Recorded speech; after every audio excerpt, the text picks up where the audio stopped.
Real talk. Common sense. Canadian. This is Charles Adler Tonight.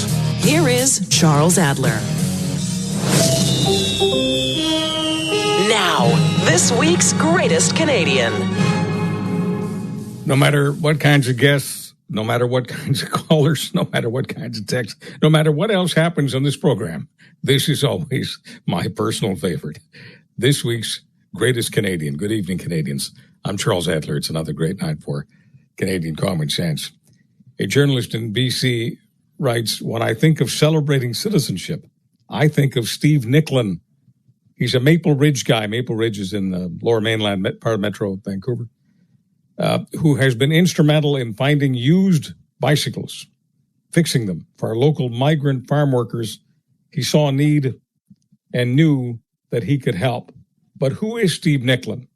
And what motivated him to do this? Those are the questions that we're going to be asking right now.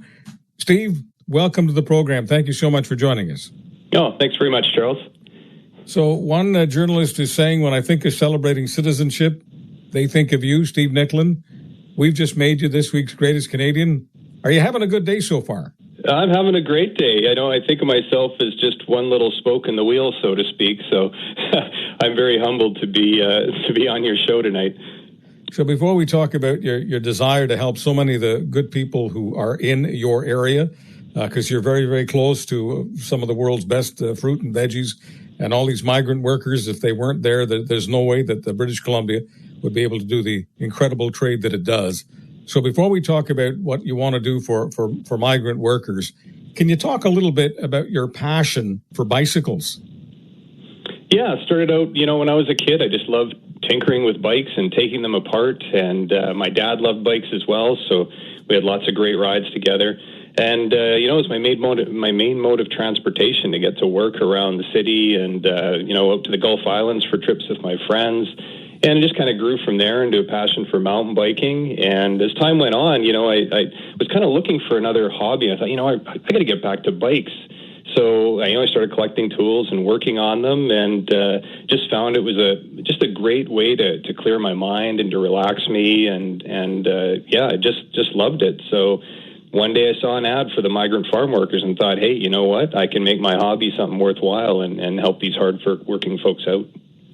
So what are you doing for the workers? What's the need they have that you're servicing that's making you a great citizen and this week's Greatest Canadian?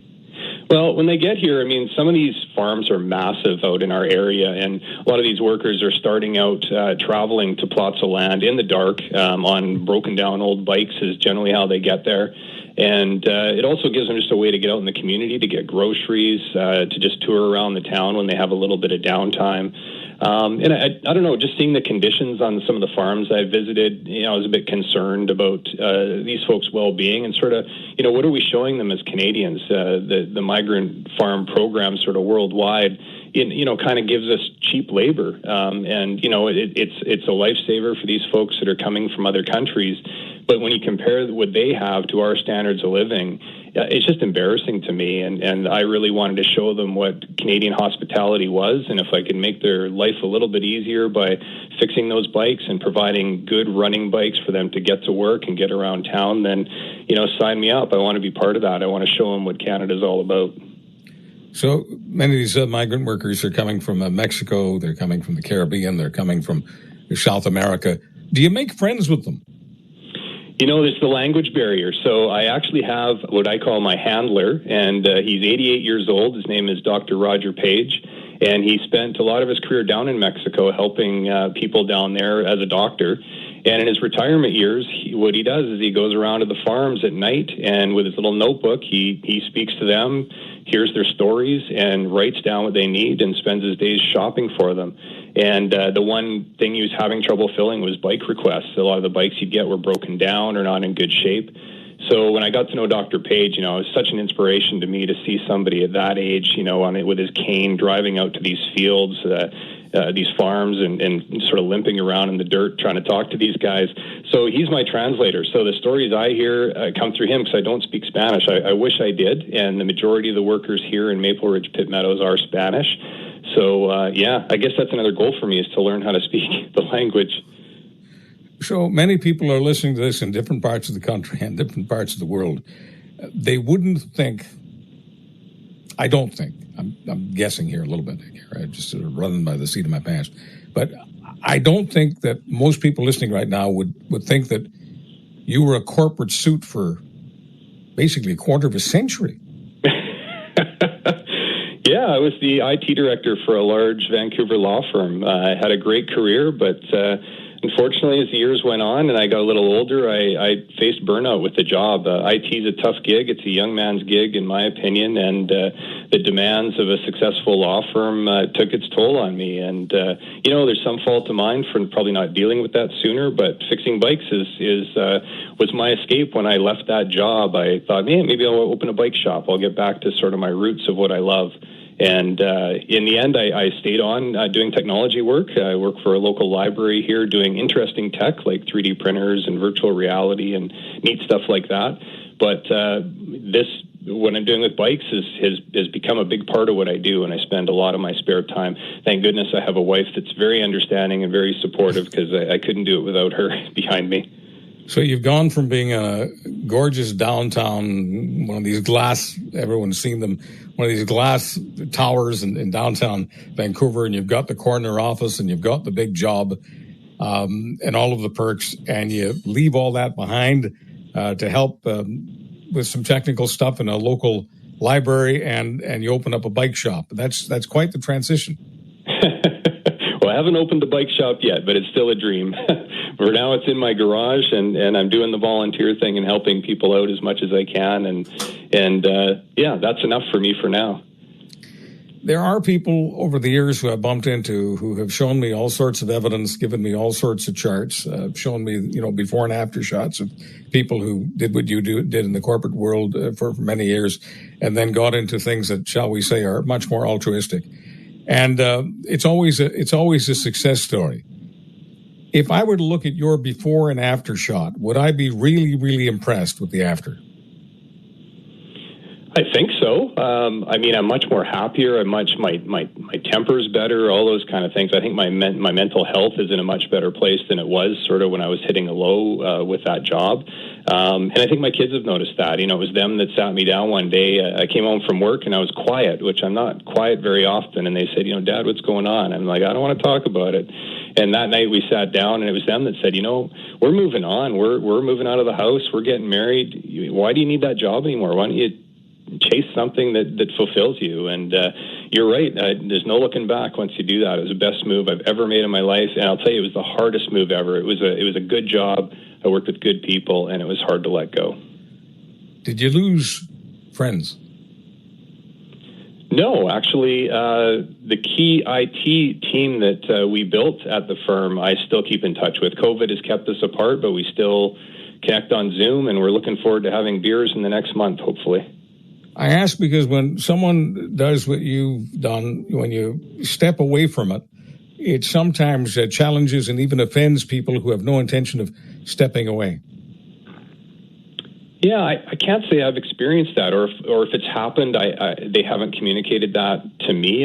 What I've found is people saying, "Yeah, good for you, good for making the plunge," and I don't think I'm making it about them or judging them. I know we're all in different positions in life, and some people are in those jobs and they thrive, and then other people, they hit a wall, and that's just life. And I don't know, maybe I have a great circle of friends and people around me, but I've had nothing but support, and when I was making the decision, nothing but support from people, and maybe I guess I'm just blessed that way. So since you're still networking with your friends, you don't have to mention names, I would never ask you that, but based on what you know, okay, not what you think, what you feel, but what you know, are there many people right now in this country during this pandemic, when so many are working from home, are there many who are kind of revisiting what they want to do in life and maybe changing their priorities? Yeah, actually, I've seen quite a few in my circle of friends and family that have chosen retirement. They kind of were thinking of it before the pandemic and then kind of waited to see how it all went. But I've had family retire and move out of the Lower Mainland up to the Okanagan. I've had friends set up for the retirement, and there's more coming. And maybe that's just my age. I'm in my 50s now, so a lot of them are thinking that way. But Yeah, I have seen that. I haven't seen a lot of people doing what I did, quitting their job cold turkey and heading out into the world in that way. But, I think that's something that not everyone can do. And not saying I was courageous or anything, but with the support of my family and friends, I was able to take that big step and that big leap of faith, and it's worked out really well for me. Yeah, to many of us, it feels like cliff diving. I'm wondering if you ever felt that yourself, wondering if you ever had, anxiety or nightmares when you were making the decision. Absolutely. That first night when I made the decision that I was going to leave, I said to the family, okay, here's the first thing I'm going to do. I'm going to go to work tomorrow and pretend this conversation never happened. And in 1 week from now, I'll see if I feel the same way. And if I do, I'm going to walk into the managing partner's office and have a discussion with them. And that's what I did. I waited. And cliff diving is a great way to describe it. That week, I was I was on the edge of that cliff. And, I'll admit I was in HR's office. I shed a tear because, the HR director is a friend of mine. And it was really tough. Cliff diving with no pool of water at the bottom of the cliff. I kind of like that. Yep. Yeah.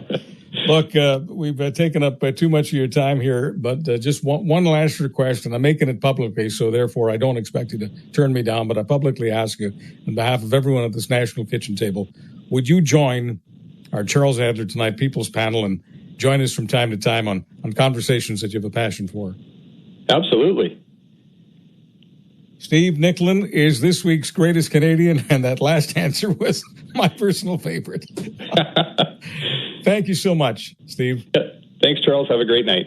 Appreciate it very much. Steve Nicklin was a corporate titan for a quarter of a century. He decided to change his life, and one of the things he decided to do was fix bicycles for migrant workers who are working basically very close to his backyard in Maple Ridge, British Columbia. Steve Nicklin, this week's greatest Canadian.